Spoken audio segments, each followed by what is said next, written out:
আবার আমরা অনেক সময় সমাজ বিজ্ঞানের বইগুলোতে এরকম পড়ছিলাম যে মানুষ আগে বন্য প্রাণীদের মতো জীবনযাপন করত, গাছের ছালপাতা গায়ে জড়াতো, শিকার করত, গুহায় বসবাস করত। অমুক দেশে একটা গুহা পাওয়া গেছে যেখানে কোটি কোটি বছর আগের ছবি পাওয়া গেছে। এভাবে আমাদের ব্রেনটাকে ওয়াশ করানো হয়, বোঝানো হয় যে এভাবেই সভ্যতা শুরু হয়েছে। কিন্তু এর প্রতিটি কথাই হচ্ছে ডাহা, মিথ্যা। 7টা মহাবিশ্ব আছে। এখন পর্যন্ত সায়েন্স যত কিছু আবিষ্কার করেছে এগুলো প্রথম মহাবিশ্বের আবিষ্কার। দ্বিতীয়টাতে ওরা যেতেই পারেনি এখন পর্যন্ত। অতদূর পর্যন্ত স্পেসশিপ যেতেই পারবে না। কথা কি বুঝতে পারছেন? এটা প্রথম আসমানের বিষয়। এরকম আরো 6টা আসমান মহাবিশ্ব আল্লাহ পাক প্রস্তুত করেছেন। তারপরে আছে সিদরাতুল মুনতাহা, তার উপর একটা মহাসাগর আছে, তারপরে কুরসি, তার উপর আরশে আজিম। আর আরশে আজিমের উপরে আল্লাহ সুবহানাহু ওয়া তাআলা। মাহদি ল্যাম্পো নিয়ে খোঁজার কোনো দরকার নাই। কত বছর পর আসবে, কবে আসবে, কি হবে না হবে, এইসব ননসেন্স প্রশ্ন করার কোনো প্রয়োজন নেই। আপনি জেনে রাখেন যে এইগুলো হবে এবং আপনি ব্যক্তিগতভাবে আপনার প্রাথমিক কাজগুলো করেন। প্রাথমিক কাজ পড়াশোনা, আমল করা, রিজিকের হালাল ব্যবস্থা করা, পারিবারিক মূল্যবোধ ঠিক করা, দিনের দাওয়াতি কাজ করা আস্তে আস্তে করেন। আপনাকে অত বড় চিন্তা করতে হবে, বেসিক ঠিক করেন। আসবেন তিনি যখন আসার, কখন আসবেন সেটা আমাদের জন্য ল্যাম্পো দিয়ে খোঁজার কোনো সাবজেক্ট না। তবে তিনি যখন আসবেন তখন তিনি উম্মার দায়িত্ব নেবেন এবং তার হাতে আল্লাহ পাক বিজয় দিবেন ইনশাআল্লাহ। তবে তার বিজয় অর্জনের পর মাসিহুদ দাজ্জাল মানুষের রূপে আত্মপ্রকাশ করবে, তাকে তিনি ডিফিট করতে পারবেন না। সে এত বেশি শক্তিশালী হবে দাজ্জাল, তাকে ডিফিট করা যাবে না। তখন আল্লাহ পাক ঈসা ইবনে মারিয়ামকে পাঠাবেন সিরিয়ার দামেস্কের সাদা মিনারের উপরে। ফেরেশতার পাখায় ভর দিয়ে তিনি নামবেন, চুল দিয়ে টপ টপ করে পানি পড়তে থাকবে এবং তাকে দেখা মাত্রই দাজ্জাল দৌড়ানো শুরু করবে। প্যালেস্টাইনের বাবেলুদ নামক জায়গায় তিনি মাসিহুদ দাজ্জালকে হত্যা করবেন। এরপরে তিনি জেরুজালেম থেকে ওই দাউদ এবং সুলাইমান আলাইহিস সালামের সেই খিলাফা আবারও বাস্তবায়ন করবেন ইনশাআল্লাহ তাআলা। আজকের বক্তব্যের বিষয় হচ্ছে সভ্যতার সংকট। দুটো কঠিন শব্দ ব্যবহার করেছি।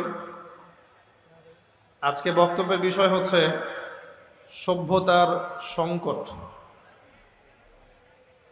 ওয়াজ মাহফিলগুলোতে সাধারণত কনস্ট্রাকটিভ আলোচনা হয় না এবং এগুলোর সুযোগও খুব কম থাকে, কারণ এখানে বিভিন্ন শ্রেণী পেশার মানুষ আসে, সবার মনন বুদ্ধি জ্ঞান সমান থাকে না। তাই অনেক হাই থটের কোনো কথা বলতে গেলে বক্তাকেও 10 বার চিন্তা করতে হয় যে এই কথাটা অডিয়েন্সের মধ্যে ম্যাক্সিমাম মানুষ বুঝতে পারবে কিনা। এভাবে চিন্তা করেই কথা বলতে হয়। এই কারণে দেখা যায় মাহফিলগুলোতে খুব উঁচু লেভেলের কনস্ট্রাকটিভ কোনো সাবজেক্টিভ কথাবার্তা আসে না। তবে আমি পবিত্র কুরআনুল কারীম থেকে, আল্লাহ রাব্বুল আলামিনের কিতাব থেকে সভ্যতার ধারাবাহিকতা এবং এর সংকট আপনাদের সামনে উপস্থাপন করার চেষ্টা করব ইনশাআল্লাহ তাআলা। ওয়া মা তাওফীকি ইল্লা বিল্লাহ আলাইহি তাওয়াক্কালতু ওয়া ইলাইহি উনীব। এবং একই সাথে বর্তমান সভ্যতার বাহ্যিকতা এবং অভ্যন্তরীণ সত্যতা স্পষ্ট করার চেষ্টা করব ইনশাআল্লাহ আযজা ওয়া জাল। ওয়া মা তাওফীকি ইল্লা বিল্লাহ আলাইহি তাওয়াক্কালতু ওয়া ইলাইহি উনীব। আমরা যারা জেনারেল ব্যাকগ্রাউন্ডে পড়াশোনা করেছি, আমরা যখন হিস্ট্রির বইগুলো পড়ি, সোশিওলজির বইগুলো পড়ি, ফিলোসফির বইগুলো পড়ি, তখন মনে হয় যে আমাদের সামনে এমনভাবে উপস্থাপন করা হয় যেন সভ্যতা শুরু হয়েছে পশ্চিমাদের দ্বারা। এভাবে উপস্থাপন করা হয়। প্রত্যেকটা আদর্শ, প্রত্যেকটা দর্শন, প্রত্যেকটা থিওরি, ইনভেনশন, সায়েন্টিফিক এবং টেকনোলজিক্যাল রেভলিউশন, প্রত্যেকটা বিষয়কে সম্বোধন করা হয় পশ্চিমাদের দিকে এবং আমাদেরকে বোঝানো হয় অনেকটা এভাবে, সরাসরি না হলেও পরোক্ষভাবে বোঝানো হয় যে পশ্চিমারাই সভ্যতার ধারক এবং বাহক, এমনটা বোঝানোর চেষ্টা করা হয়। কোনো কোনো ক্ষেত্রে আমরা এটাও শিখেছি যে মানুষ আগে নাকি বানর ছিল, তারপরে আস্তে আস্তে বিবর্তনের মাধ্যমে মানুষ হয়েছে। বলেন নাউজুবিল্লাহ। এই মেথডটার নাম কি? জি হ্যাঁ, ডারউইনের কি? হ্যাঁ, বিবর্তনবাদ। ডারউইনের কি? বিবর্তনবাদ। এটা পড়েছেন না অনেক জায়গায়? পড়েছেন, যদিও এটা প্রতিষ্ঠিত কোনো সত্য নয়, কিন্তু আমরা কিন্তু পড়েছি, অনেকে হজম করেছি। আবার আমরা অনেক সময় সমাজ বিজ্ঞানের বইগুলোতে এরকম পড়ছিলাম যে মানুষ আগে বন্য প্রাণীদের মতো জীবনযাপন করত, গাছের ছালপাতা গায়ে জড়াতো, শিকার করত, গুহায় বসবাস করত। অমুক দেশে একটা গুহা পাওয়া গেছে যেখানে কোটি কোটি বছর আগের ছবি পাওয়া গেছে। এভাবে আমাদের ব্রেনটাকে ওয়াশ করানো হয়, বোঝানো হয় যে এভাবেই সভ্যতা শুরু হয়েছে, কিন্তু এর প্রতিটি কথাই হচ্ছে ডাহা মিথ্যা।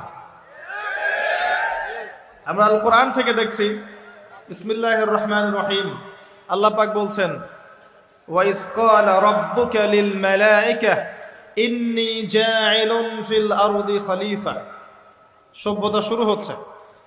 আল্লাহ পাক বলছেন, স্মরণ করো সেই সময়ের কথা যখন তোমার রব, কার রব? মুহাম্মদ সাল্লাল্লাহু আলাইহি ওয়াসাল্লাম, তোমার রব ফেরেশতাদেরকে বলেছিলেন, নিশ্চয়ই আমি পৃথিবীতে আমার খলিফা পাঠাতে চাই। এর আগে কি ছিল? এর আগে আল্লাহ পাক একা ছিলেন, আর কিচ্ছু ছিল না। হুয়াল আউয়াল ওয়াল আখির ওয়াজ যাহির ওয়াল বাতিন ওয়া হুয়া বিকুল্লি শাইইন আলিম, সূরা হাদীদ। আল্লাহ পাক একা ছিলেন, কোনো কিছু ছিল না, আল্লাহ একা ছিলেন। আবার কোনো কিছু যখন থাকবে না, আল্লাহ একা থাকবেন। কুল্লু মান আলাইহা ফান ওয়া ইয়াবকা ওয়াজহু রাব্বিকা যুল জালালি ওয়াল ইকরাম। এই বিষয়ে কোনো দ্বিমত আছে? এরপরে আল্লাহ পাক সৃষ্টি করেছেন আরশে আজিম। কি সৃষ্টি করেছেন? বিশাল আরশ, যার ছায়ায় আল্লাহ পাক কিয়ামতের মাঠে 7 শ্রেণীর মানুষকে ছায়া দিবেন। 7 শ্রেণী: 1, ন্যায়পরায়ণ বাদশা, যেটা এই বিশ্বে খুঁজে পাওয়াটা পূর্ণিমা চাঁদের মতো। 2, সেই যুবক যে তার পুরো যৌবনকাল আল্লাহর পথে ব্যয় করেছে, এটা সুযোগ আপনার সামনে আছে, আপনি লুফে নিতে পারেন, এই সুযোগটা আপনার সামনে আছে। 3, ওই ব্যক্তি যার কলব বা অন্তর মসজিদের সাথে ঝুলন্ত থাকে, টিকটকের সাথে নয়, মসজিদের সাথে ঝুলন্ত থাকে। এখনকার যুব সমাজের অন্তর অনলাইনে ঝুলন্ত থাকে, দেখবেন। 4, ওই যেই দুই ব্যক্তি পরস্পরকে শুধুমাত্র আল্লাহর জন্য ভালোবাসে। এখানে বয়ফ্রেন্ড গার্লফ্রেন্ড সম্পর্ক বোঝানো হয়নি, এই দুনিয়ার স্বার্থে জর্জরিত ভালোবাসার বাইরেও ডিভাইন একটা ভালোবাসা আছে, সেটা হচ্ছে আল্লাহর জন্য ভালোবাসা। আর যখন আপনি কাউকে আল্লাহর জন্য ভালোবাসবেন, তখন আপনি কষ্ট পাবেন না ইনশাআল্লাহ। যখন আপনি ভালোবাসার মানুষের কাছে কিছু প্রত্যাশা করবেন, তখন আপনি কষ্ট পাবেন পদে পদে। আল্লাহর জন্য ভালোবাসেন মানুষকে, আপনি কষ্ট পাবেন না ইনশাআল্লাহ। 2 ব্যক্তি যারা পরস্পরকে আল্লাহর জন্য ভালোবাসে, আরো সে ছায়া ছায়া পাবে। 5, ওই যুবক যাকে কোনো সুন্দরী নারী আহ্বান করেছে জেনার জন্য, কিন্তু সেই যুবক বলেছে আমি আল্লাহকে ভয় করি, যেটা এই জেনারেশনের মধ্যে খুঁজে পাওয়া দুষ্কর। বরং তারা উল্টা প্রত্যাশায় থাকে যে কখন কোনো মেয়ে আমাকে প্রপোজ করবে। তারা ইউসুফ নয় আলাইহিস সালাম। 6, ওই ব্যক্তি যার ডান হাত কি দান করছে, বাম হাত খবর রাখে না। ডান হাত কি দান করছে, বাম হাত খবর রাখে না। আমাদের মতো নয় যে অল্প কিছু দান করেই দানবীর টাইটেল লাগিয়ে মানুষের দুয়ারে দুয়ারে যাচ্ছে সাপোর্টের জন্য, এমন নয়। 7, ওই ব্যক্তি যে নীরবে নিভৃতে আল্লাহর কথা স্মরণ করে এবং আল্লাহর কথা স্মরণ করতে করতে তার চোখ দিয়ে অশ্রু প্রবাহিত হয়।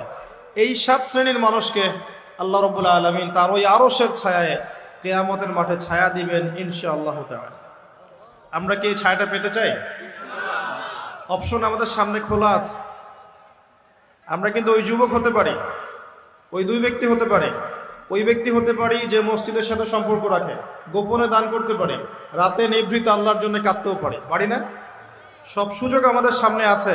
আল্লাহ চাইলে আপনি ন্যায়পরায়ণ বাদশাও হতে পারবেন ইনশাআল্লাহ, যদি আল্লাহ আপনার তাকদিরে লিখে রাখেন, এটাও সম্ভব। চলে আসেন আরশে আজিমের পরে আল্লাহ পাক সৃষ্টি করেছেন কলম, এবং কলম সৃষ্টি করে আল্লাহ পাক পুরো মহাবিশ্বের তাকদির লিখেছেন। পৃথিবীর শেষ দিন পর্যন্ত কি হবে না হবে খুঁটিনাটি বিষয়, এত খুঁটিনাটি যে আল্লাহ পাকের ওই লিখার বাইরে পৃথিবীতেও কোনো আযাব গজব আসে না। যা লিখা আছে ওটাই আসবে। পৃথিবীতে যা আসছে, যে আযাব, যে বিপদ, যে বালা মুসিবতগুলো আসছে আসমানি এবং জমিনের, এগুলোও আল্লাহর কাছে লেখা আছে। বলেন সুবহানাল্লাহ। এমনকি এই পৃথিবীতে কতজন মানুষ এসেছে, চলে গেছে এবং আসবে, এই হিসেব আল্লাহর কাছে আছে। চিন্তা করতে পারেন, পৃথিবীতে কত মাখলুক আছে, হিসেব আল্লাহর কাছে আছে। এই মহাবিশ্বে কত গ্যালাক্সিজ আছে, গ্রহ নক্ষত্র আছে, আল্লাহর কাছে হিসেব আছে। পিঁপড়া কতটুকু আছে এই পৃথিবীতে, এটা আল্লাহ জানেন কতগুলো আছে। সমুদ্রের নিচে কি আছে আল্লাহ জানেন। প্রতিটা বিষয় মহাবিশ্বের লিখিত হয়ে গেছে। এখন যে আল্লাহর কাছে সব লিখিত আছে, সেই আল্লাহ কি আমার রিজিকের মালিক নন? তাহলে রিজিক নিয়ে এত টেনশন করার কি আছে ভাই? টেনশনে কিছু আছে? কার কাছে রিজিক? আল্লাহ লিখে রাখছেন না? ইনশাআল্লাহ এর বাইরে কিছু হবে হবে না। অতএব এত দুশ্চিন্তার কিছু নাই। জীবনকে নিয়ে এত দুশ্চিন্তার কিছু নাই। জীবনটাকে কোরআন সুন্নাহর আলোকে এনজয় করেন। একটা বই আছে না, এনজয় ইওর লাইফ, বইটা পড়েছেন? কোরআন সুন্নাহকে দিয়ে জীবনকে এনজয় করা যায়। কোরআন এবং সুন্নাহর আনুগত্যের মধ্য দিয়ে আপনি জীবনকে উপভোগ করেন। টেনশন করার দরকার নেই। মনে রাখবেন, আল্লাহ যদি আপনার সাথে থাকেন এবং আল্লাহ যদি আপনাকে কবুল করেন, পৃথিবীর কোনো শক্তি নাই আপনাকে টলাবে। পৃথিবীর কোনো শক্তি নাই, পৃথিবীর সমস্ত শক্তি একত্রিত হয়ে আপনার চুল বাঁকা করতে পারবে না, যদি আল্লাহ আপনার সাথে থাকে। আর যদি আল্লাহ আপনার সাথে না থাকে, আইওয়াশ শোডাউন দিয়ে কোনো লাভ হবে না, কেউ আপনাকে বাঁচাতে পারবে না। অতএব আল্লাহকে আপন করে নেন, যার যার হক তাকে তাকে দেন, নিজের হক আল্লাহর কাছে চেয়ে নেন। ইনশাল্লাহ আপনি শুনে থাকবেন। তাকদীর আল্লাহ পাক লিখে ফেলেছেন। এরপরে আল্লাহ রাব্বুল আলামিন কি লিখেছেন? এরপরে আল্লাহ রাব্বুল আলামিন মহাবিশ্ব সৃষ্টি করেছেন 6 দিনে। কয় দিনে? কোরআনে দলিল আছে, হুয়াল্লাযী খালাকাস সামাওয়াতি ওয়াল আরদা ফি সিত্তাতি আইয়াম। তিনি সেই আল্লাহ যিনি আসমান সমূহ, একটা আসমান নয়, আসমান সমূহ মানে যতগুলো আসমান আছে। আর আমরা জানি 7টা আসমান আছে। কয়টা? 7টা মহাবিশ্ব আছে। এখন পর্যন্ত সায়েন্স যত কিছু আবিষ্কার করেছে, এগুলো প্রথম মহাবিশ্বের আবিষ্কার। দ্বিতীয়টাতে ওরা যেতেই পারেনি এখন পর্যন্ত। অতদূর পর্যন্ত স্পেসশিপ যেতেই পারবে না। কথা কি বুঝতে পারছেন? এটা প্রথম আসমানের বিষয়। এরকম আরো 6টা আসমান মহাবিশ্ব আল্লাহ পাক প্রস্তুত করেছেন। তারপরে আছে সিদরাতুল মুনতাহা, তার উপর একটা মহাসাগর আছে, তারপরে কুরসি, তার উপর আরশে আজিম। আর আরশে আজিমের উপরে আল্লাহ সুবহানাহু ওয়া তাআলা। এখানে একজন মানুষ ওই পর্যন্ত চলে গিয়েছিলেন। তিনি কে? মুহাম্মদুর রাসূলুল্লাহ সাল্লাল্লাহু আলাইহি ওয়াসাল্লাম। তার মর্যাদা আর বোঝার বাকি আছে? তো সবার প্রতি অনুরোধ থাকবে, সেই ব্যক্তি, সেই নবী মুহাম্মদ সাল্লাল্লাহু আলাইহি ওয়াসাল্লামের সুন্নাহ মাফিক জীবন যাপন করেন। আল্লাহ পাক তৌফিক দান করেন। এবং এই সুন্নাহটা জীবনের একটা ক্ষেত্রে মানলে হবে না, জীবনের সমস্ত ক্ষেত্রেই মানতে চেষ্টা করতে হবে। আল্লাহ পাক তৌফিক দান করুন। আমিন। আল্লাহ রাব্বুল আলামিন এরপরে মহাবিশ্ব সৃষ্টি করে দীর্ঘদিন পর্যন্ত, অনন্তকাল বলবো না, দীর্ঘদিন পর্যন্ত মানুষ সৃষ্টি করেন নাই। জি, সূরা দাহরের প্রথম আয়াতে আল্লাহ পাক বলেছেন, হাল আতা আলাল ইনসান হিনুম মিনাদ দাহরি লাম ইয়াকুন শাইআম মাযকুরা।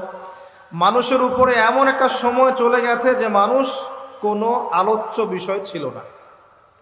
মানে মানুষ সৃষ্টি করা হবে, এখন দুনিয়া যা হচ্ছে দেখতে পাচ্ছেন, আমরা কোনো টপিকই ছিলাম না। এত সময় চলে গেছে মহাবিশ্ব। এখন মনে হয় দুনিয়াটা আমাদের, তাই না? মানুষই সব, মানুষই এই দুনিয়ার পলিটিক্যাল মালিক, ইকোনমিক মালিক, সংস্কৃতির মালিক, পরিবার, ব্যক্তি, সমাজ, সবকিছুর মালিককে মালিক মনে হয় এখন মানুষকে। কিন্তু এমন একটা সময় ছিল যখন আল্লাহ বলছেন মানুষ সৃষ্টি হবে, এই বিষয়টা অনেক দূরের পথ ছিল। আল্লাহর জ্ঞানে ছিল, কিন্তু মহাবিশ্বে মানুষের অস্তিত্ব ছিল না। এই মহাবিশ্বেই মানুষের অস্তিত্ব ছিল না। আল্লাহ রাব্বুল আলামিন মহাবিশ্ব সৃষ্টি করেছেন কুন ফায়াকুন, হও হয়ে যাও। সূরা আম্বিয়ার 30 নম্বর আয়াতে আল্লাহ পাক বলেছেন, আওয়ালাম ইয়ারাল্লাযীনা কাফারু, কাফেররা কি লক্ষ্য করে দেখে না? আন্না সামাওয়াতি ওয়াল আরদা কানাতা রাতকান ফাফাতাকনাহুমা।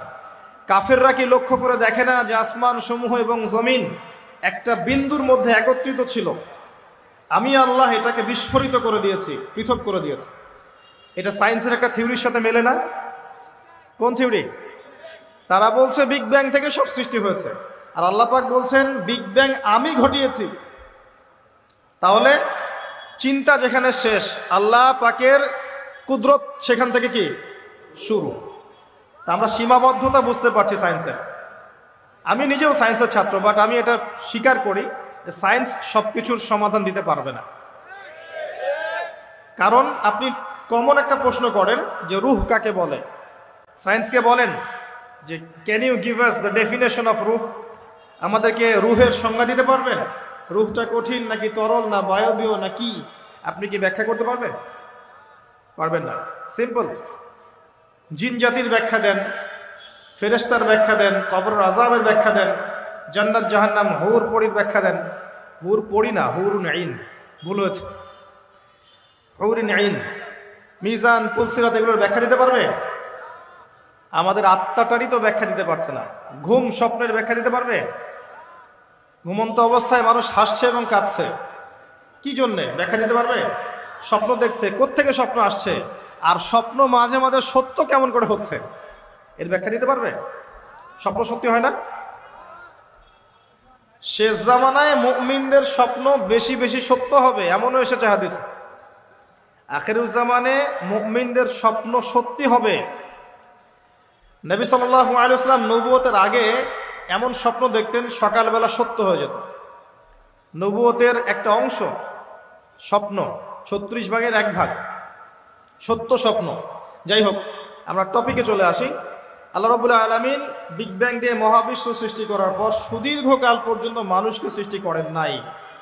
এরপরে অনেক সময় পর আল্লাহ পাক ফেরেশতাদেরকে ডেকে বলছেন এই আয়াতটা, যে হে ফেরেশতারা, আমি পৃথিবীতে আমার খলিফা পাঠাতে চাই, মানুষকে আমার খলিফা করে পাঠাতে চাই। খলিফা কি জিনিস? যিনি কাপড় সেলাই করেন তিনি খলিফা? খলিফা কি জিনিস? খলিফার ডেফিনেশনটা শোনে না। আল্লাহ পাক আদম আলাইহিস সালাম ছাড়াও আরো একজন নবীর ব্যাপারে খলিফা শব্দ ব্যবহার করেছেন, তার নাম কি? শুকরান, কে বলেছেন? জাযাকাল্লাহ। দাউদ আলাইহিস সালাম, তার ব্যাপারে আল্লাহ পাক বলেছেন তিনি ছিলেন খলিফা। কোন সূরা? সূরা সাদ। কোন সূরা? সূরা সাদ। আল্লাহ পাক বলেছেন ইয়া দাউদ, হে দাউদ, ইন্না জাআলনাকা খলিফাতান ফিল আরদ, নিশ্চয়ই আমি তোমাকে পৃথিবীতে আমার খলিফা করেছি। আর আমি বলে রাখি, দাউদ আলাইহিস সালাম জেরুজালেম থেকে সারা বিশ্ব শাসন করেছিলেন। এই যে খলিফার কাজ, দাউদ আলাইহিস সালাম জেরুজালেম থেকে বিশ্ব শাসন করেছিলেন। তখন জেরুজালেম ছিল বিশ্বের রুলিং স্টেট। এরপরে তার সন্তান সুলাইমান আলাইহিস সালাম ওই জেরুজালেম থেকেই সারা বিশ্ব শাসন করেছেন, আরো বেশি ক্ষমতা দিয়ে। যাকে বাতাসকে বশীভূত করে দেওয়া হয়েছিল, জিন জাতিকে বশীভূত করে দেওয়া হয়েছিল, যিনি পশু পাখির ভাষা বুঝতেন। সুলাইমান আলাইহিস সালামের সময় এত উন্নত সভ্যতা ছিল যেটা আর কখনো আসবে না, এবং তাকে এত ক্ষমতা দেওয়া হয়েছিল আল্লাহর পক্ষ থেকে, যার কথা নবী সাল্লাল্লাহু আলাইহি ওয়াসাল্লাম স্মরণ করে বলেছিলেন যে একটা জিন আমাকে সালাতের মধ্যে ডিস্টার্ব দিচ্ছিল, আমি ভাবলাম জিনটাকে ধরে বেঁধে রাখবো। এটা আমাদের নবীজি বলছেন, একটা জিন আমাকে নামাজে ডিস্টার্ব করছিল, আমি ভাবলাম জিনটাকে ধরে খুঁটির সাথে বেঁধে রাখি। তখন আমার সুলাইমানের কথা মনে পড়লো, আমার ভাই সুলাইমানের কথা মনে পড়লো যে সুলাইমান আলাইহিস সালামকে আল্লাহ পাক এই ক্ষমতা দিয়েছিলেন। আর সুলাইমান আলাইহিস সালাম আল্লাহর কাছে দোয়া করেছিলেন, আল্লাহ আমাকে যে ক্ষমতা দিয়েছো এরপরে আর কাউকে দিও না, এটা দোয়া করেছিলেন। আমার সুলাইমানের কথা মনে পড়লো, আমি জিনটাকে ছেড়ে দিলাম, বাদলাম না। আমাদের নবী মুহাম্মদ সাল্লাল্লাহু আলাইহি ওয়াসাল্লাম মানুষের সম্মান বুঝতেন। আমাদের নবী মুহাম্মদ সাল্লাল্লাহু আলাইহি ওয়াসাল্লাম অন্যের সম্মান বুঝতেন। আর আমরা তার উম্মাহ, অন্যের সম্মান নষ্ট করতে পারলে আমাদের ভাত হজম হয়। অন্যের সম্মান নষ্ট না করা পর্যন্ত ভাত হজম হবে না। আর মুহাম্মদ সাল্লাল্লাহু আলাইহি ওয়াসাল্লাম অন্যের সম্মান বুঝতেন। আসেন, সুলাইমান আলাইহিস সালাম এবং দাউদ আলাইহিস সালাম এই জেরুজালেম থেকে বিশ্ব শাসন করেছিলেন। আর জেরুজালেম চিনেন তো আপনারা? কোন দিকে? চায়নার দিকে, রাশিয়ার দিকে, নাকি আমেরিকার দিকে? আচ্ছা, ওইদিকে আমরা পরে আসবো ইনশাল্লাহ। সভ্যতার সংকটের শেষের দিকে আমরা ওইদিকে আসবো ইনশাল্লাহ। এবার আসেন, দাউদ আলাইহিস সালামকে আল্লাহ পাক বলছেন, তোমাকে খলিফা করেছে পৃথিবীতে, তোমার কাজ কি? ফাহকুম বাইনান নাসি বিল হক। হে দাউদ, তোমার কাজ হচ্ছে মানুষের মাঝে ন্যায় বিচার করা, মানুষের মাঝে ন্যায় বিচার করা, হকের মানদণ্ডে বিচার করা। হকটা কি? এর উত্তরও কোরআন আপনাকে দিবে। কোরআনের চেয়ে কি আমি ভালো উত্তর দিতে পারবো? কোনটা হক, কোনটা বাতিল, কোনটা ন্যায়, কোনটা অন্যায়, আমি কি বেশি বুঝি না আল্লাহ বেশি বোঝেন? কোথায় স্পষ্ট করা আছে? আমার মস্তিষ্কে না কোরআনে? কোরআনে সূরা কাহাফ খোলেন। আজকে সূরা কাহাফের দিন না? পড়েছিলেন? কারা কারা পড়েছেন হাত তোলেন। বাকিরা তো দাজ্জাল থেকে বাঁচতে পারছেন না। মাসিহুদ দাজ্জাল থেকে কে বাঁচাবে? কোন সূরা? সতর্ক হয়ে যান। দেখেন, এই পৃথিবীতে এখন যত ফিতনা চলছে, এই সবগুলো ফিতনাকে একত্রিত করলেও দাজ্জালের ফিতনার মতো ভয়ঙ্কর হবে না। সামান্য মেয়েদের ফিতনা থেকে কি বাঁচতে পারছেন? সামান্য রিবা, সুদের ফিতনা থেকে বাঁচতে পারছেন? মাসিহুদ দাজ্জালের ফিতনা এগুলো হচ্ছে হাজার গুণ ভয়ঙ্কর। কেমন করে বাঁচবেন? নবীজি বলেছেন, সূরা কাহাফ তেলাওয়াত করো, ইনশাআল্লাহ বেঁচে যাবে।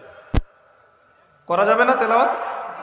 আল্লাহ তৌফিক দান করুন, আমিন। সূরা কাহাফের মধ্যে হকের সংজ্ঞা আছে, সত্যের সংজ্ঞা। কোথায়? আয়াত নাম্বার 29। এগুলো বাসায় গিয়ে চেক করবেন। আল্লাহ পাক বলেছেন, ওয়াকুলিল হাক্কু মির রাব্বিকুম। হে নবী, আপনি বলে দিন, সত্য সেটাই যা তোমার রবের পক্ষ থেকে নাজিল হয়। আর কিছু বলার দরকার আছে? ফামান শাআ ফালইউমিন, যার ইচ্ছা হয় সে স্বীকার করুক, ঈমান নিয়ে আসুক। ওয়ামান শাআ ফালইয়াকফুর, যার ইচ্ছা হয় অস্বীকার করুক। ইন্না আ'তাদনা লিয-যালিমিনা নারান, অস্বীকারী জালেমদের জন্য আমি জাহান্নামের আগুন প্রস্তুত করে রেখেছি। বাস, আর কিছু বলার প্রয়োজন আছে? সূরা বাকারা আল্লাহ বলেছেন, আল হাক্কু মির রাব্বিক ফালা তাকুনান্না মিনাল মুমতারিন। হক তোমার রবের পক্ষ থেকে আসে, তুমি সন্দেহবাদীদের অন্তর্ভুক্ত হও না। আসলে এটা হক কিনা, এই যুগে চলে কিনা, এই সন্দেহের অন্তর্ভুক্ত হও না। ইসলাম চির নতুন, চির প্রাচীন, চির আধুনিক, প্রত্যেকটা যুগের জন্য, শুধুমাত্র একটা যুগের জন্য নয়, এবং শুধু মুসলিমদের জন্য নয়, সবার জন্যেই। কোরআন এবং সুন্নাহ শুধু আমাদের সম্পত্তি নয়, পুরো মানব জাতির সম্পত্তি। এখানে সবার হেদায়েত আছে, হোক সে হিন্দু হিন্দু ভাই বা খ্রিস্টান ভাই বা বুদ্ধিস্ট বা জিউস, যেই হোক না কেন, সবার হেদায়েত এখানে আছে। আসেন, আল্লাহ পাক কোরআনকে হক বলছেন। এটাও বলে রাখি, যখন তাওরাত নাজিল হয়েছিল তখন তাওরাত হক ছিল, তখন ওটাই ছিল হক। যখন জাবুর নাজিল হয়েছে, জাবুরই হক ছিল। যখন ইনজিল নাজিল হয়েছে, ইনজিলই হক ছিল। যখন থেকে কোরআন নাজিল হয়েছে, এখান থেকে নিয়ে কিয়ামত পর্যন্ত হকের কি অন্য কোনো মানদণ্ড আছে? এটা মানতে কোনো আপত্তি আছে? হ্যাঁ, এখন কোনো কিছু যদি কোরআন সুন্নাহর সাথে মিলে যায়, মানতে আমাদের কোনো আপত্তি নাই। কেউ একটা মতবাদ দিয়েছে, একটা দর্শন দিয়েছে, একটা সায়েন্টিফিক থট দিয়েছে, যেটা কোরআনের সাথে মিলে গেছে, হাদিসের সাথে মিলে গেছে, মানতে আমাদের কোনো আপত্তি নাই। আমরা চোখ বন্ধ করে মানবো ইনশাআল্লাহ, কোনো সমস্যা নেই। কিন্তু যে কোনো ব্যক্তি বা যে কোনো সংগঠন, যে কোনো সমাজ, যে কোনো সভ্যতা, কেউ যদি এমন কোনো কথা বলে, এমন কোনো দর্শন দেয়, এমন কোনো মতবাদ দেয় যেটা কোরআনের সাথে মিলছে না, সাংঘর্ষিক, হাদিসের সাথে মিলছে না, সাংঘর্ষিক, আপনি কি মানতে বাধ্য? এটা না মানাটাই আপনার ঈমানের পরিচয়। তখন তো আল্লাহ পাক দাউদ আলাইহিস সালামকে বলছেন, তুমি এই হকের মানদণ্ডে বিচার ফয়সালা করো। ওয়ালা তাত্তাবিউল হাওয়া, নিজের প্রবৃত্তির অনুসরণ করো না। প্রবৃত্তি মানে নিজের মন গড়া বিষয়ের অনুসরণ করো না। ইউদিল্লুকা আন সাবিলিল্লাহ, তাহলে এটা তোমাকে আল্লাহর রাস্তা থেকে সরিয়ে দিবে। নিশ্চয়ই যারা প্রবৃত্তির অনুসরণ করেছে তারা আল্লাহর পথ থেকে সরে গেছে। এই কারণে বিমা নাসু ইয়াউমাল হিসাব, তারা হিসাবের দিনটা ভুলে গেছে। আমি কি বুঝাতে পারছি ভাই? তাহলে আল্লাহ পাক খলিফার ফাংশন দিলেন। খলিফার কাজ কি তাহলে? খলিফার কাজ হচ্ছে আল্লাহর পক্ষ থেকে আসা সত্যের মানদণ্ডে মানুষের মাঝখানে ফয়সালা করা। পরিবেশ পরিস্থিতি যদি অনুকূলে না থাকে সে করবে না, তার ক্ষমতা নাই। লা ইউকাল্লিফুল্লাহু নাফসান ইল্লা ওয়াসআহা। কিন্তু আকীদা রাখতে কি কোনো সমস্যা আছে যে এটাই চূড়ান্ত সত্য? আমি তো আগেই বলেছি, এই যুগে সারেন্ডার করতে হবে। আপনি 100% ইসলাম ফলো করতে পারবেন না, পসিবল না। আপনি কেমন করে এই ফ্যামিনিস্ট রেভলিউশনের যুগের মধ্যে মেয়েদের ফিতনা থেকে বাঁচবেন? কিভাবে সম্ভব? এই রিবার মধ্যে আপনি কেমন করে হালাল খাবেন? কেমন করে সম্ভব? 100% পসিবল নয়। পুরো ওয়ার্ল্ড এখন জায়নিস্টদের হাতে। এখানে আপনি ইসলামী খেলাফা কেমন করে বাস্তবায়ন করবেন? এত সহজ না। মুখে বললেই আর স্লোগান দিলে হয় না, খুবই কঠিন ট্র্যাক। তো 100% ইসলাম ফলো করা এই যুগে আমার মতে পসিবল না, ইল্লা মাশাআল্লাহ। তো আল্লাহ পাক যদি কিছু মানুষকে বাছাই করে তৌফিক দেন, সেটা আল্লাহ পাকের নিজস্ব ব্যাপার, ইখতিয়ার, স্বাধীনতা।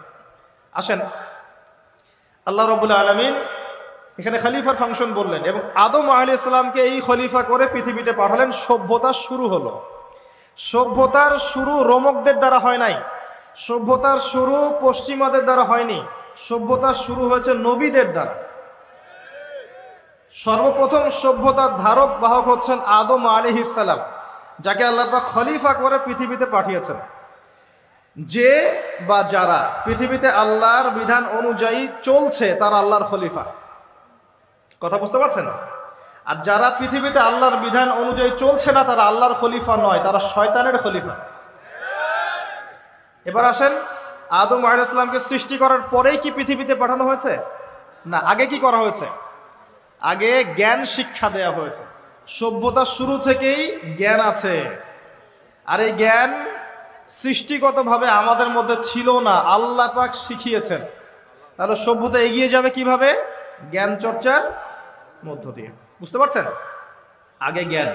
এখনো যদি আপনি একটা সুন্দর সভ্যতা চান, জ্ঞান চর্চা, এছাড়া কোনো অপশন নাই। জ্ঞান এর চর্চা, প্রসার প্রচার, সভ্যতা সমাজ সুন্দর হবে ইনশাআল্লাহ। এরপর কি হলো? সভ্যতা এগিয়ে গেল কিভাবে? তার বুকের হাড় থেকে হাওয়া আলাইহিস সালাম, এই যে সভ্যতার একটা অংশ, মহিলাদেরকে ছাড়া কি আপনি সমাজ চিন্তা করতে পারবেন? তারা আমাদের মধ্য থেকেই সৃষ্টি এবং বাঁকা হাড় থেকে। জোরে চাপ দিতে যায় না, ভেঙে যাবে। জোরে চাপ দিতে যায় না, ভেঙে যাবে। বাস্তব অভিজ্ঞতা থেকেই বলছি। আর ছেড়ে দিলে আবার ওইভাবেই থেকে যাবে। এই জন্য উত্তম নসিহতের মধ্য দিয়ে একটু মানায় টানায় চলতে হবে আর কি দুনিয়ার জীবন। সবকিছু 100% মনের মতো হবে না, একটু মানায় নিয়ে চলতে হবে। কারণ আমি নিজেও সাহাবী নই, দেখবেন আমার স্ত্রীও মহিলা সাহাবী নন, আপনিও সাহাবী নন, আপনার স্ত্রীও মহিলা সাহাবী নন। তাই ওই হিসাব কিতাব করে লাভ হয় না। আমরা সবাই অপরাধী, সবার মাঝে ল্যাকিংস আছে। এই জন্য সবার উচিত সবার ভুলগুলোকে ক্ষমা করে দুনিয়ার জীবনটা হৃদ্যতা ভালোবাসার সাথে কাটানো।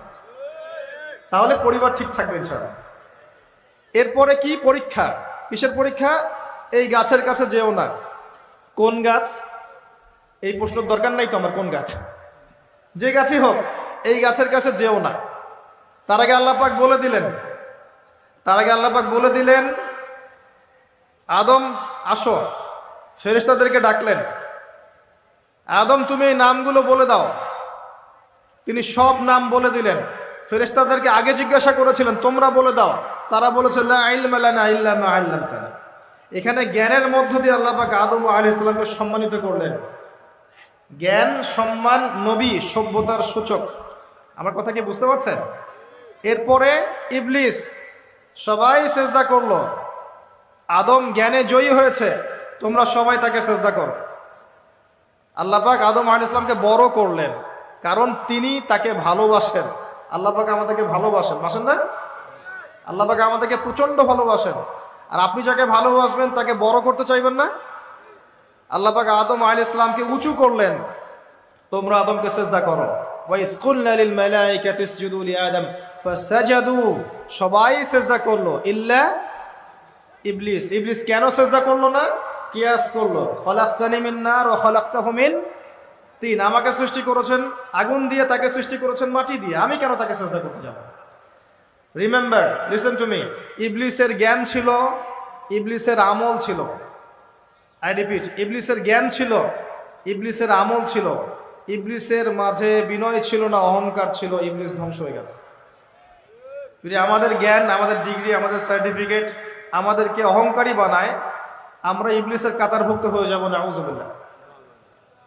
ঠিক আছে, এবার ইবলিসকে বের করে দেওয়া হলো, চিরস্থায়ী জাহান্নামী অভিশপ্ত করা হলো। আদম এবং হাওয়া আলাইহিস সালাম জান্নাতে রাখা হলো। গাছের কাছে যেও না, তারা চলে গেলেন। কিভাবে চলে গেলেন? এখানে আসেন, ইবলিস এসে ওয়াসওয়াসা দিয়েছে। কি ওয়াসওয়াসা সেটা শোনেন। এটা একটা ভালো প্রশ্ন।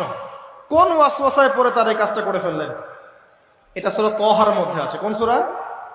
তহা। এখানে আল্লাহ পাক বলেছেন, ইবলিস এসে বলেছিল যে তোমরা যদি ওই গাছের কাছে যাও এবং এর ফল খাও, তাহলে তোমরা চিরস্থায়িত্ব লাভ করবে। চিরস্থায়িত্ব, অমর হয়ে যাবে, অমর। কথা বুঝতে পারছেন? অমরত্ব। অমরত্বের টোপ দিয়ে ইবলিস এভাবে ওয়াসওয়াসা দিয়েছে আমাদের পিতাকে, আমাদের মাকে। এর ফলশ্রুতিতে আল্লাহ রাব্বুল আলামিন আমাদেরকে নামিয়ে দিয়েছেন পৃথিবীতে। আল্লাহ পাক নামিয়ে দেওয়ার সময় আদম এবং হাওয়া আলাইহিস সালাম তাদেরকে ক্ষমা করে দিয়েছেন, কিন্তু একটা সময় দিয়েছেন, এখন আর জান্নাতে থাকা হবে না, পৃথিবীতে চলে যাও, এখানেও চিরস্থায়ী জীবন পাবে না, নির্দিষ্ট সময় থাকবে। এর মধ্যে আমি তোমাদের রিজিক দিব, তোমাদেরকে আমি খাবার দিব, বাসস্থান দিব, সব কিছু দিব, স্ত্রী সন্তান যা যা লাগে মৌলিক চাহিদা সব দিব। তখন যদি তোমরা আমার হেদায়েতকে মেনে চলো, আবার জান্নাতে ফিরে আসবে। যদি না মানো, ইবলিসের সাথে জাহান্নাম। কথা ক্লিয়ার? সহজ সরল জীবন দর্শন, দ্য ফিলোসফি অফ লাইফ। এত দর্শন শেখার দরকার নাই। আমরা দর্শনের বই পড়তে পড়তে মাথা খারাপ হয়ে গেছে। পশ্চিমা দর্শন, জৈন দর্শন, চারবাক দর্শন, ইউরোপিয়ান দর্শন, আধুনিক দর্শন পড়তে পড়তে অবস্থা খারাপ। মার্ক্সীয় দর্শন। সুবহানাল্লাহ, একটা সহজ সরল জীবন দর্শন আল্লাহ দিয়েছেন। সূরা বাকারার আয়াত নাম্বার 38 এবং 39, দুইটা আয়াত। কি দর্শন? আল্লাহ বলছেন, কুল নাহবিতু মিনহা জামিআ। আমি আল্লাহ বললাম তোমরা সবাই নেমে যাও। কারা কারা সবাই? আদম, হাওয়া, ইবলিস। তোমরা নেমে যাও পৃথিবীতে। ফাইম্মা ইয়াতিয়ান্নাকুম মিন্নি হুদান। তোমাদের কাছে আমার পক্ষ থেকে হেদায়েত আসবে। কি আসবে? এই যে তাওরাত, জাবুর, ইনজিল, কোরআন, আল্লাহর বাণী, ওহী, এগুলো আসবে। রাসূল আসবেন। ফামান তাবিআ হুদায়া ফালা খাউফুন আলাইহিম ওয়ালা হুম ইয়াহজানুন। যে বা যারাই আমার এই হেদায়েতকে মেনে চলবে, তাদের বিন্দু মাত্র ভয় নাই, কোনো টেনশন নাই, কোনো ভাবনা নাই। ইনশাআল্লাহ আবার জান্নাতে ফিরে আসবে ইনশাআল্লাহ। সুসংবাদ। ঠিক আছে? তারপরের আয়াত আল্লাহ পাক বলছেন, ওয়াল্লাযীনা কাফারু ওয়া কাযযাবু বিআয়াতিনা। কিন্তু যারা আমার আয়াতকে মিথ্যা প্রতিপন্ন করবে এবং অস্বীকার করবে, কুফরি করবে, ফাউলাইকা আসহাবুন নার। এরা হবে জাহান্নামের অধিবাসী। কার সাথে? ইবলিসের সাথে। হুম ফিহা খালিদুন। তারা সেখানে চিরস্থায়ী হবে। সহজ সরল জীবন দর্শন, দ্য ফিলোসফি অফ লাইফ। মানলেই শান্তি, না মানলেই অশান্তি। এরপর একটা চ্যালেঞ্জ, ইবলিস চ্যালেঞ্জও করছে। আল্লাহ তুমি আমাকে বের করে দিয়েছ, ঠিক আছে, আমি আদম সন্তানের ডান দিক থেকে আসব, বাম দিক থেকে আসব, সামন থেকে আসব, পিছন থেকে আসব, তাকে আমি জাহান্নামের পথে নিয়েই ছাড়ব। এটা মনে রাখেন মাথার মধ্যে। ইবলিসের চ্যালেঞ্জ। আর আল্লাহ পাকও সতর্ক করলেন, ইন্নাহু লাকুম আদুউম মুবিন। সে তোমাদের স্পষ্ট শত্রু। এবার পৃথিবীতেও নামিয়ে দিলেন, হেদায়েতও পাঠাচ্ছেন, নবী রাসূল পাঠিয়েছেন। সভ্যতা আস্তে আস্তে এগিয়ে চলল। সভ্যতায় দুইটা শক্তি দেখতে পাচ্ছেন, একটা আল্লাহর পক্ষ থেকে আসা শক্তি, একটা শয়তানি শক্তি। এই দুটো নিয়ে সভ্যতা এগিয়ে চলছে। আবারও বলছে, সভ্যতা শুরু হয়েছে নবী দ্বারা, রোমকদের দ্বারা নয়। সভ্যতা শুরু হয়েছে নবী দ্বারা। মানুষ আগে গাছের ছাল পাতা পরে থাকতো না। সূরা আরাফে আল্লাহ পাক বলেছেন, আমি মানুষের জন্য, আদম হাওয়া আলাইহিস সালাম তাদের জন্য লেবাস পাঠিয়েছি, পোশাক পাঠিয়েছি। আমি লেবাস নাজিল করেছি উপর থেকে। লোহার খনি দেখেছেন? লোহার খনি। কেউ কি বিশ্বাস করবে যে লোহা মহাকাশ থেকে পৃথিবীতে এসে পড়েছে? ওয়ানজালনাল হাদিদ। আল্লাহ পাক বলছে, আমি হাদিদ নাজিল করেছি। কোরআন নাজিল করা বোঝেন? কোরআন নাজিল মানে কি? আল্লাহর উপর থেকে কোরআন আসেনি? জিবরাইল আলাইহিস সালাম কোরআন নিয়ে আসছেন না? নিচে মুহাম্মদ সাল্লাল্লাহু আলাইহি ওয়াসাল্লামের কাছে এই যে কোরআন নাজিল হচ্ছে, আনজালা, আল্লাহ পাক এই কথা বলছেন যে লোহা আমি নাজিল করেছি। লোহার একটা অণু আপনি তৈরি করতে পারবেন পৃথিবীতে ল্যাবে বসে? সুবহানাল্লাহ। আল্লাহ পাক নাজিল করেছেন। ঠিক একইভাবে আল্লাহ পাক পোশাক নাজিল করেছিলেন আদম এবং হাওয়া আলাইহিস সালাম তাদের জন্য। তারা গাছের ছালপাতা পরে ঘোরাফেরা করতেন না। বোগাস কথাবার্তা শেখায় মানুষকে। এবং কৃষিকাজ, আপনার প্রযুক্তি, আপনার পরিবার গঠন, সন্তান প্রতিপালন, একজন মানুষের জীবন যাপনের জন্য যত কিছু প্রয়োজন সব জ্ঞান আল্লাহ পাক আদম আলাইহিস সালামকে শিক্ষা দিয়েছিলেন। দুনিয়াতে আসার পরে যখন যেটা প্রয়োজন হয়েছে ওহী নাজিল হয়েছে, জিবরাইল আলাইহিস সালাম তাকে শিখিয়ে দিয়েছেন। মানুষ গুহার মধ্যে ছবি এঁকে এঁকে থাকতো, আর এরা বলছে আদম আলাইহিস সালাম বানর থেকে হয়েছেন। নাউযুবিল্লাহ,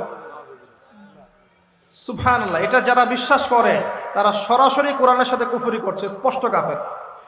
আদম আলাইহিস সালাম আল্লাহ পাক তাকে হাত দিয়ে সৃষ্টি করেছেন, নিজের হাতে সৃষ্টি করেছেন।